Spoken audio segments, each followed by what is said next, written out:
श्री सत्यनारायण व्रत कथा। शास्त्रों में बताया गया है कि सत्यनारायण व्रत कथा का पाठ करने से व्यक्ति को 1000 यज्ञ करने के बराबर पुण्य फल की प्राप्ति होती है। इस कथा में भगवान विष्णु के सत्य स्वरूप के बारे में बताया गया है। इस कथा का पाठ करने से घर में सुख समृद्धि का वास होता है और भगवान विष्णु की कृपा बनी रहती है। तो प्रेम से बोले श्री सत्यनारायण भगवान की जय, लक्ष्मी माता की जय। सत्यनारायण व्रत कथा का पहला अध्याय। एक समय की बात है, नैमिषारण्य तीर्थ में शौनकादि 88,000 ऋषियों ने श्री सूत जी से पूछा, हे प्रभु, इस कलयुग में वेद विद्या रहित मनुष्यों को प्रभु भक्ति किस प्रकार मिल सकती है तथा उनका उद्धार कैसे होगा। हे मुनि श्रेष्ठ, कोई ऐसा तप बताइए जिससे थोड़े समय में ही पुण्य मिले और मन वांछित फल भी मिल जाए। इस प्रकार की कथा सुनने की हम इच्छा रखते हैं।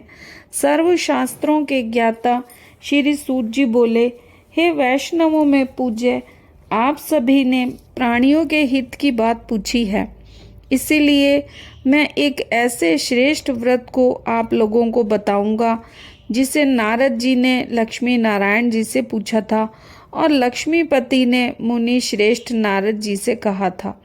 आप सब इसे ध्यान से सुनिए। एक समय की बात है, योगीराज नारद जी दूसरों के हित की इच्छा लिए अनेक लोकों में घूमते हुए मृत्यु लोक में आ पहुँचे।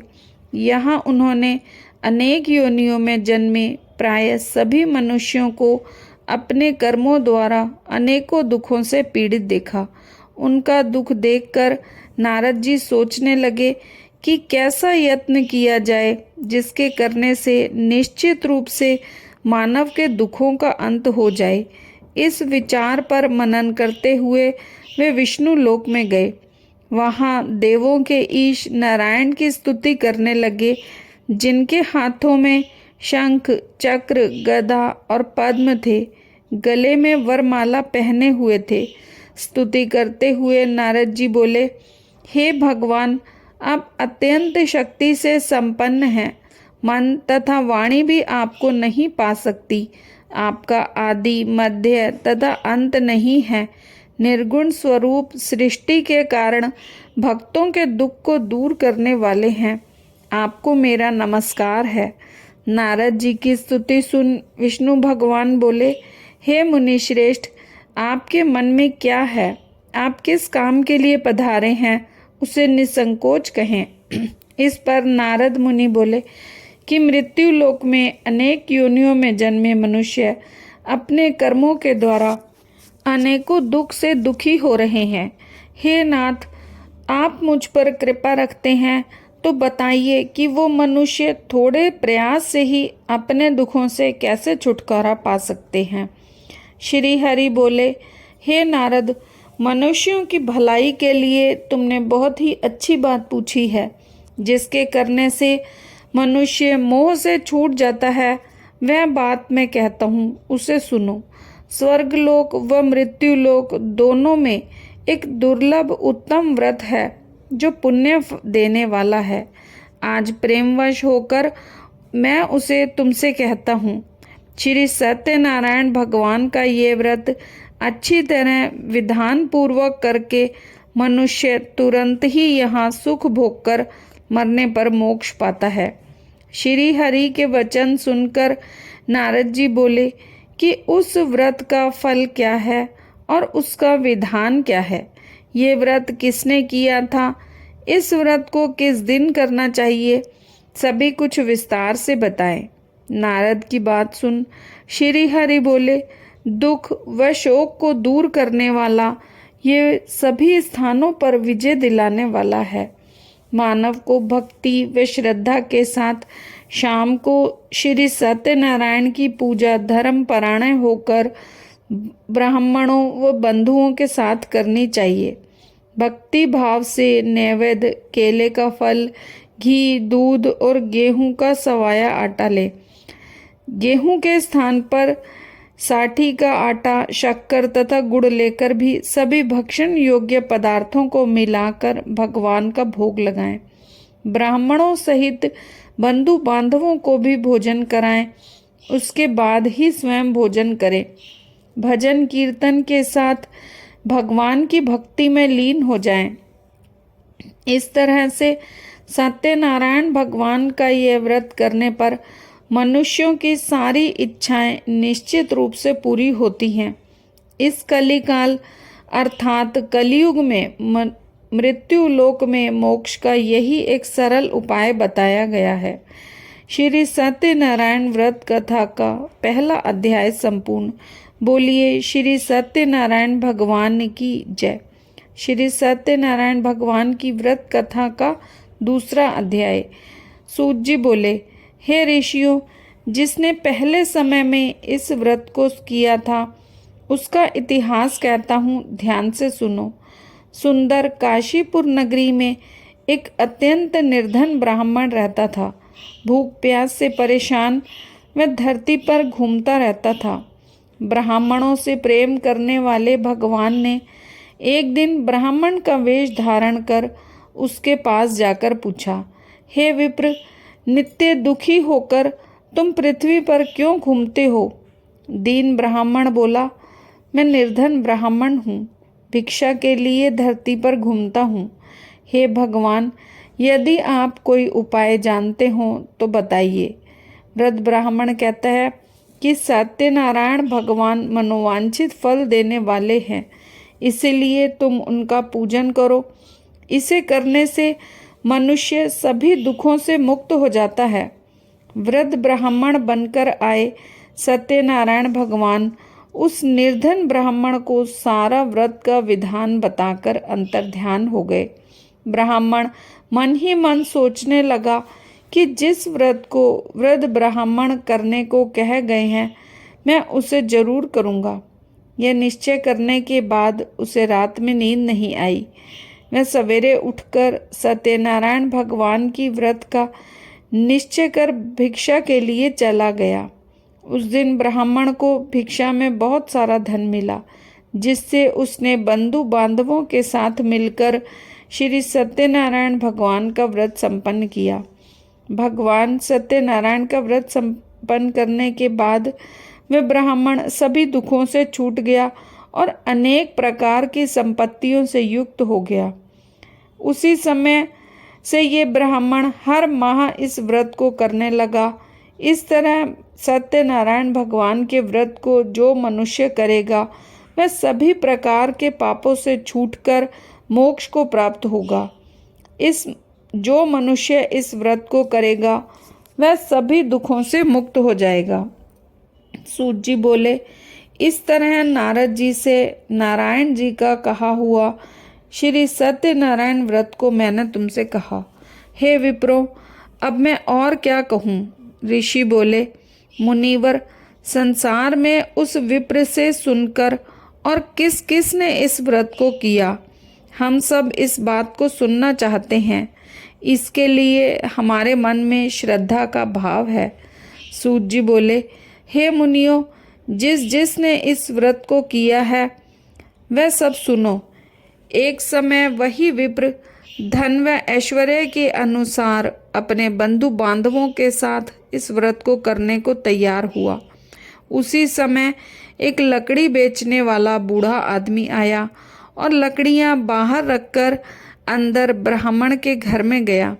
प्यास से दुखी व लकड़हारा उनको व्रत करते देख विप्र को नमस्कार कर पूछने लगा कि आप ये क्या कर रहे हो? तो उन्होंने बताया कि व्रत कर रहा हूँ तथा इसे करने से क्या फल मिलेगा, कृपया मुझे भी बताएं। ब्राह्मण ने कहा, सब मनोकामनाओं को पूरा करने वाला ये सत्यनारायण भगवान का व्रत है।